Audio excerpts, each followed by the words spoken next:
Hello બચ્ચો. તો તૈયાર થઈ ગયા સ્ટોરી સાંભળવા માટે? તો આજે આપણે સ્ટોરી સાંભળશું હનુમાનજીની. હનુમાનજી, બરાબર? તો હાલો, તમારો બ્લેન્કેટ લઈ લ્યો, તમારો ફેવરિટ ટોય લઈ લ્યો. જો વિરાજે પણ લઈ લીધું. એને આ છે ને હાથી બહુ ગમે છે, એને સાથે લઈને જ સુવે. હું તમે કયા ટોયને સાથે લઈને સુવો કોમેન્ટ કરજો. ઓકે, તો હવે આપણે પહેલા ભગવાનજીને થેન્ક યુ કહેશું. તો બધા હાથ જોડો અને બોલો, થેન્ક યુ ભગવાનજી, આજનો દિવસ બહુ મસ્ત ગયો. આઈ લવ યુ ભગવાનજી. હવે આપણે સ્ટોરી સ્ટાર્ટ કરીએ. હનુમાનજી મહારાજના મમ્મીનું નામ હતું અંજની અને એના પપ્પાનું નામ હતું કેસરી, અને એ વાનરના રાજ હતા, વાનર રાજ કેસરી. બરાબર? તો હનુમાનજીને એકવાર બહુ ભૂખ લાગી. બરાબર? એના મમ્મીએ એને ફ્રૂટ્સ આપ્યું, પછી શાક રોટલી આપ્યા, તો એને બહુ ભૂખ લાગી હતી.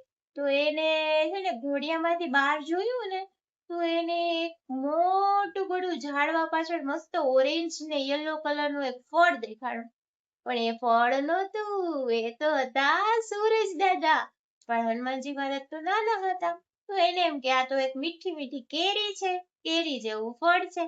એને તો બહુ ભૂખ લાગી હતી, એટલે એ તો સીધા કૂદકો મારી અને ઉડવા લાગ્યા. કારણ કે હનુમાનજી મહારાજ પાસે વરદાન હતું, એ ઉડી પણ શકતા. ઉડીને એ તો સીધા વયા ગયા સૂરજ દાદાને ખાવા. હવે ત્યાં પહોંચ્યા ને, તો રસ્તામાં કેટલા લોકો એને રોક્યા કે બાળક, ઈ ફળ નથી, બાળક ઈ ફળ નથી, એ તો સૂરજ દાદા છે. પણ હનુમાનજી મહારાજ તો કે ના, મને તો એને અડવું જ છે, મારે તો એ જ ખાવું જોઈએ. કેટલું સરસ મીઠું મીઠું છે, જો તો કેવું ઓરેન્જ કલરનું સરસ લાગે છે. તો પછી ઇન્દ્રદેવ આવ્યા ને, તો એને હનુમાનજી મહારાજ સૂરજ દાદાને ખાવાના જ હતા, એટલે એને સૌથી શક્તિશાળી હથિયાર, ઇન્દ્રનો દેવનો શક્તિશાળી હથિયાર છે ને, વ્રજ છે, વ્રજ. એનાથી એના ઉપર હુમલો કર્યો.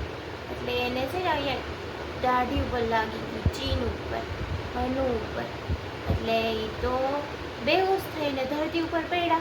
ધરતી ઉપર પડતા હતા ને, તા પવનપુત્ર, એને બીજું નામ છે પવનપુત્ર, એના પિતા તરીકે પણ ઓળખાય છે. એટલે એ પવનદેવના ખોળામાં આવી ગયા. હવે પવનદેવના ખોળામાં આવી ગયા અને પવનદેવ તો ગુસ્સે થઈ ગયા કે મારા પુત્ર ઉપર ઇન્દ્રએ વ્રજનો ઘા કર્યો.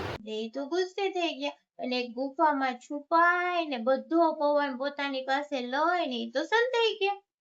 હવે પછી શું થયું કે બધા દેવતાઓ તો ઉપાધિમાં આવી ગયા કે પવનદેવ બહાર નહીં આવે તો બધા પૃથ્વીના લોકો મરવા લાગશે.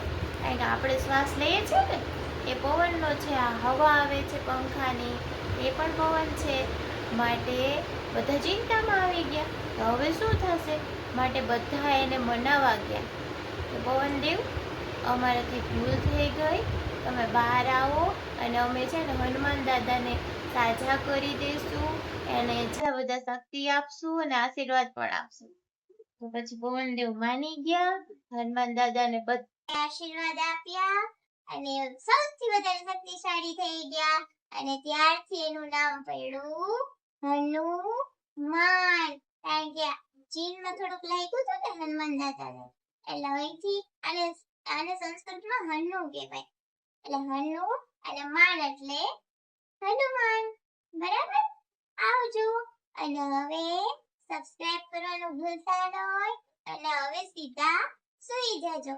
કાલે મળશું નવી વાર્તા સાથે.